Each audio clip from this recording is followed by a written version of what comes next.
कहानी नीरू की है। पंजाब की नीरू की शादी दिल्ली के राहुल से होती है।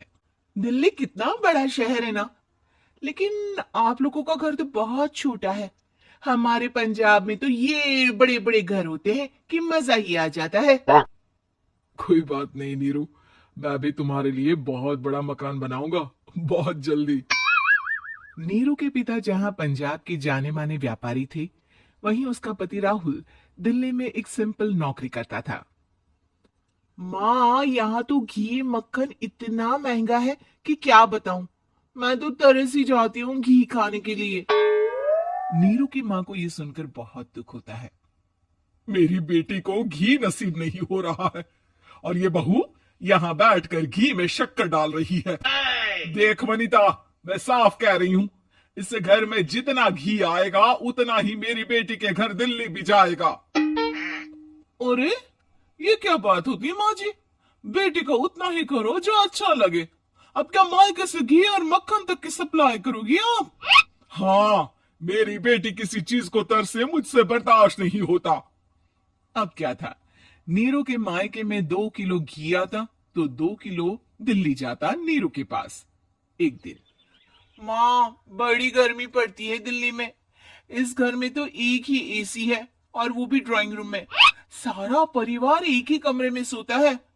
हाँ बेटा, वो तो हर घर की कहानी है।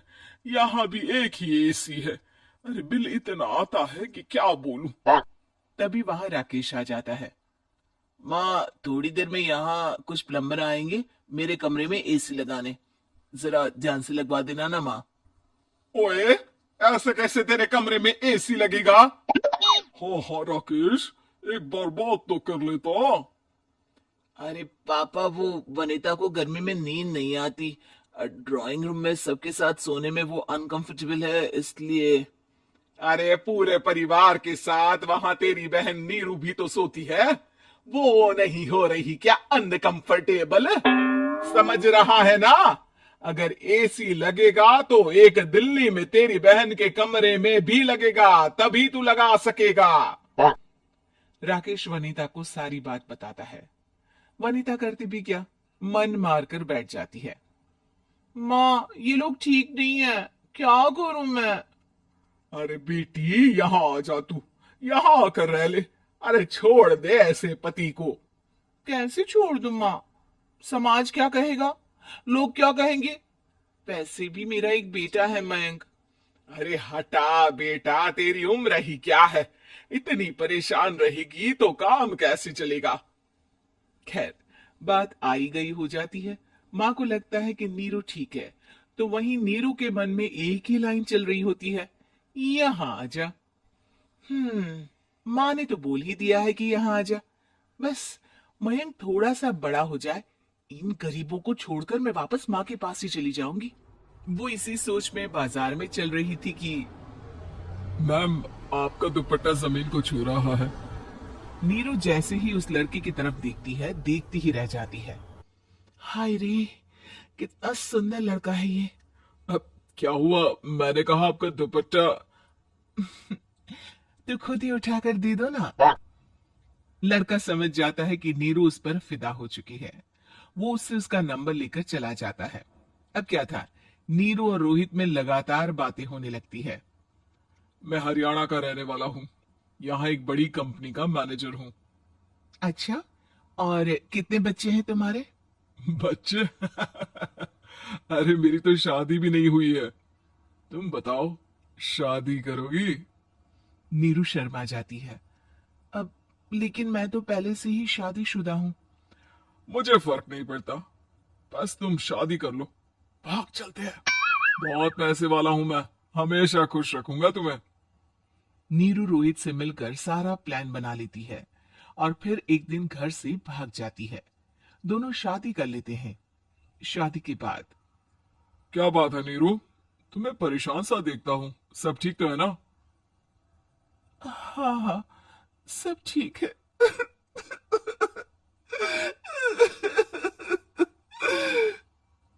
ये कहते कहते ही वो रोने लगती है। अरे क्या हो गया, रो क्यों रही हो? मैंने तुमसे एक बात छुपाई है, और वही बात अब मुझे परेशान कर रही है। रोहित, मेरा एक बेटा भी है, उसका नाम मयंक है। क्या बात कर रही हो? ये तुमने मुझे पहले क्यों नहीं बताया? देखो नीरू, मेरी माँ को मैंने ये नहीं बताया है कि तुम शादीशुदा हो। बच्चा मैं मैनेज नहीं कर पाऊंगा। नीरू को समझ में नहीं आता कि वो क्या करे। अ, तुम उस बच्चे को अपनी माँ को क्यों नहीं दे देती? नीरू चुपके से माँ को फोन करती है। माँ, क्या मयंक को तुम रख सकती हो? बेटा, मैं राकेश के साथ बात करती हूँ। आखिर घर का बेटा वही है, जो वो बोलेगा। वैसे भी बेटा, तूने जो किया है ना, उसके बाद से पूरा घर तेरी बुराई कर रहा है। मैं भी अब किसी से तेरे लिए लड़ नहीं सकती। राकेश बेटा, नीरू ने तो जो किया बहुत ही बुरा किया, लेकिन मैं सोच रही थी कि क्यों ना मयंक को हम यहां ले आए। तभी वनीता बोल पड़ती है। वाह जी, ऐसे कैसे यहां ले आए? यहाँ क्या भंडारा भरा है? और जिस बच्चे की माँ ने नहीं सोचा, उसके लिए हम क्यों सोचे? नीरू को एक बार तो अपने बच्चे के बारे में सोचना चाहिए था ना। अरे लेकिन तेरे पास भी तो लड़का नहीं है ना वनीता। माँ, वनीता ठीक बोल रही है। कल को वो बड़ा होकर इसी घर का हिस्सा मांगेगा, तो हम क्या करेंगे? माँ कहती भी तो क्या, वो चुप रह जाती है। वही नीरू का पहला पति कहता है।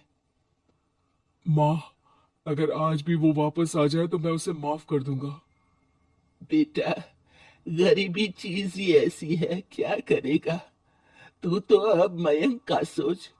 वो बेचारा तो बिना माँ का हो गया। मयंक की खातिर तो दूसरी शादी कर ले बेटा। लोगों के लाख समझाने के बाद नीरू के पहले पति की शादी रिद्धि से हो जाती है, जिसके पहले पति से 2 बच्चे होते हैं। देखो जी, मैंने शादी सिर्फ बच्चे के खातिर की है। मैंने भी शादी सिर्फ बच्चों के खातिर की है। वहीं नीरू के दूसरे पति के मन में ये बात घर कर जाती है कि नीरू एक मासूम बच्चे को उसके खातिर छोड़ कर आई है। अब देखो नीरू, मुझे लगता है कि जो औरत अपनी कोख का बच्चा छोड़ सकती है, वो तो कुछ भी कर सकती है। कल को तुम्हें मुझसे अच्छा कोई मिल गया तो तुम तो मुझे भी बाय बाय कर दोगी ना। नीरू को अब उसका दूसरा पति ताने देना शुरू कर देता है। तंग आकर नीरू उसके यहां से भागकर अपने पहले पति के पास चली जाती है, लेकिन ससुराल में क्या लेने आई है नीरू, मयंक को? नहीं नहीं सासू माँ, मुझसे गलती हो गई, मुझे माफ कर दीजिए। नीरू, अब वक्त खत्म हो गया है। मेरी शादी हो चुकी है। तो छोड़ दो ना उसे, हमारा बच्चा है।